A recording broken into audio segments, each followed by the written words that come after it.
एक मंत्री, पैलवान मंत्री, रोज व्यायाम करणारा, विवस्त्र फोटो एका स्त्रीला पाठवतो पश्चिम महाराष्ट्रातला।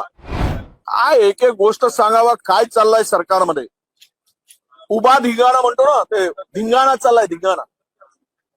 एक मंत्री, पैलवान मंत्री, रोज व्यायाम करणारा, विवस्त्र फोटो एका स्त्रीला पाठवतो पश्चिम महाराष्ट्रातला।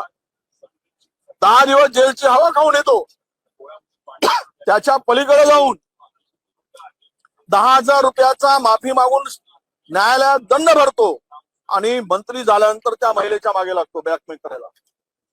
विवस्त्र फोटो पाठवलेला मंत्री जर मंत्रिमंडळात असेल, आणि एक तर महाभाग उत्तर महाराष्ट्रातला मंत्री माजी राष्ट्रपतीची जमीन धापतो, म्हणजे कल्पनाच करू शकत नाही केवढी हिंमत या मंत्र्यांची।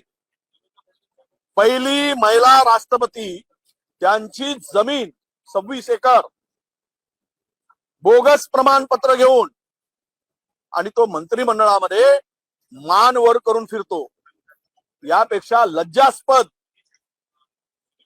यापेक्षा मला वाटतं की महाराष्ट्राच्या या मंत्रिमंडळा म्हणजे आतापर्यंत इतिहासामध्ये अशी काळ्या मंत्र्यांची, काळे धंदे करणाऱ्या मंत्र्यांची यादी रोज वाढत चालली आहे।